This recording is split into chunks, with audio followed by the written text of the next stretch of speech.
Hey everybody, welcome back to No Jumper News. It's Adam22 here with your co-host AD. Let's get right into these stories.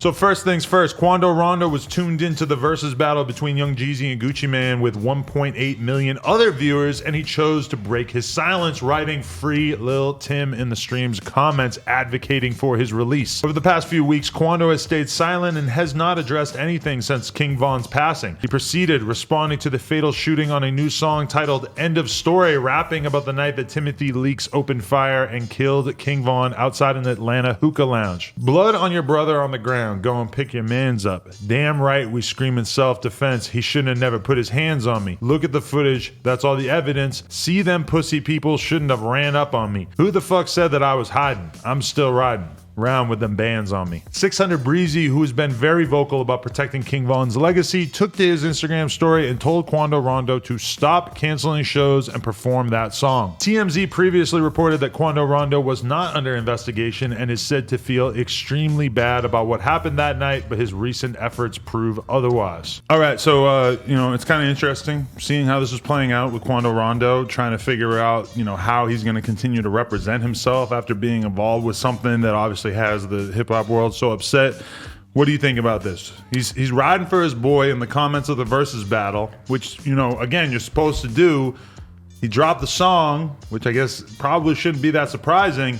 It's kind of hard for me to imagine the tide of public opinion allowing for him to just sort of like skate on this stuff. It feels like people are just going to continue to be really hard on him for the time being, regardless of if there's any kind of logic to that. Because I don't personally think it really makes a lot of sense, because when I saw that video, I feel like King Von's people would have done the same thing if somebody started swinging on him. Yeah, it's crazy. I talked about this with the homies yesterday. Like, if my homeboy see anybody running up on me or even intimidate me any kind of way, they possibly been going to shoot. Most likely they're going to shoot. But he got to hold it down with his homeboy, right or wrong. Like, it is what it is. I don't know why people are surprised by this. Right. And what about the song though? I feel like a lot of people feel like that maybe is like a little bit distasteful, and the whole narrative of Quando feeling really bad about everything is sort of disturbed by the fact that he's sort of being a little bit boastful in the song. But at the same time, I feel like people are maybe being ignorant to the fact that if he wants to continue to be a rapper, it's just like the Jeezy and Gucci thing. Like, at a certain point, if Quando wants to continue to be who he is as a rapper, he's gonna have to talk kind of spicy about the way that situation went down one way or another. If you talk that street shit, or you're a self-proclaimed gangster, when gangster shit happen, you got to stand on all fours with that. You know what I'm saying? On some real shit. Next story. Lil Uzi Vert is reportedly gearing up to release more new music very soon. Fans have been waiting for the old Uzi to make an appearance and bring back his 2016 sound. Since the release of Pluto Times Baby Pluto, which I admit is very, very fire, he's been extra active on social media, providing fans with multiple new snippets, mini updates, and even answering questions from his followers on Twitter. Uzi continued teasing the 2016 comeback, announcing he was returning to his mumbling ways, tweeting, "I'm about to start mumbling again." This led to Lil Xan to propose a collab shortly after, asking Uzi if they could mumble together, tweeting, "Let's mumble together." Uzi ultimately declined in a now deleted quote, writing, "I mumble alone," followed by a heartbreak emoji. Most recently, Uzi previewed a snippet that sounds relative to the songs released back in 2016 and even brought back his purple dreads. In the caption, he wrote, "In my feelings." As of now, it remains unclear as to when Uzi will be dropping new music, although fans hope to see the old Uzi return before the year ends. When I saw Lil Uzi curve Lil Xan, it hurt me deep down inside, deep down in my heart. He doesn't want to mumble with Lil Xan. Damn, like, why not? Come on. Like, how'd you feel when you saw that? I didn't feel anything. But no, but I did see Uzi, somebody tweeted him, it was like, "You just need to retire, you changed." And he said, "You changed too. You was better when you were fat."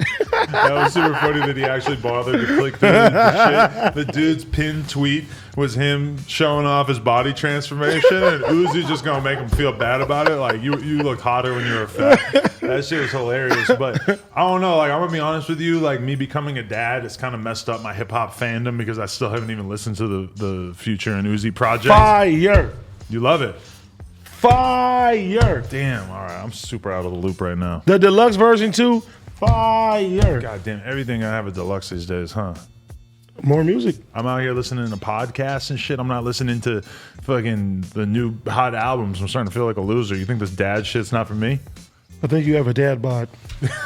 Okay, last story. Playboi Carti has continued to be hidden away in his dungeon and laid low with very few appearances this year. With the status of his long-awaited album, Whole Lotta Red, still in limbo, now roughly 2 years in the making, Carti has finally provided us with an update on the project during a feature story with GQ. He doesn't clear up exactly why the project, which will be released under A$AP Rocky's OG label, has experienced multiple pushback, but described his upcoming music as psyched out and an alternative vibe. When directly asked about the album and if he expects to release it before the year's end, Carti answers with a vague, "We'll see." I just don't understand how Playboi Carti gonna like take this big of a break from the public world, and then like his return is just him sort of like just like looking into his phone, like two seconds of just looking at your phone. Like, come on, just give us something, man. Oh, I was looking at me like that.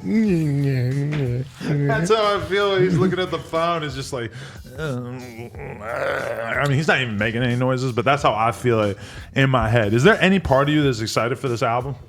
I'm want to hear what it's going to sound like. Yeah.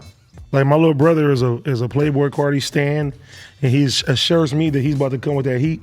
And if you take a 2-year hiatus, you better come with that shit. Right. I mean, I've been waiting so long to hear this project, and I am highly skeptical about really getting what we feel like we need from this project. But I see him out here. They had a Snapchat clip of Carti filming a new music video, which is crazy because the songs that we've heard so far have not been accompanied by a music video. I mean, it's time. It's like this is make or break time. Like this is his whole career right here. It's either going up if this album's a banger, or everybody going looking at him like they don't know what the fuck he's here for if it's not. So it's like, this is the test. This is the time. Carti, you got to come official with it. I think he's going to come official. And Iggy's not around to save your ass anymore. They took the Iggy feature off the album. Okay. All right, YouTube fans, thank you very much for tuning in. Please like, comment, and subscribe, and we will be back real soon.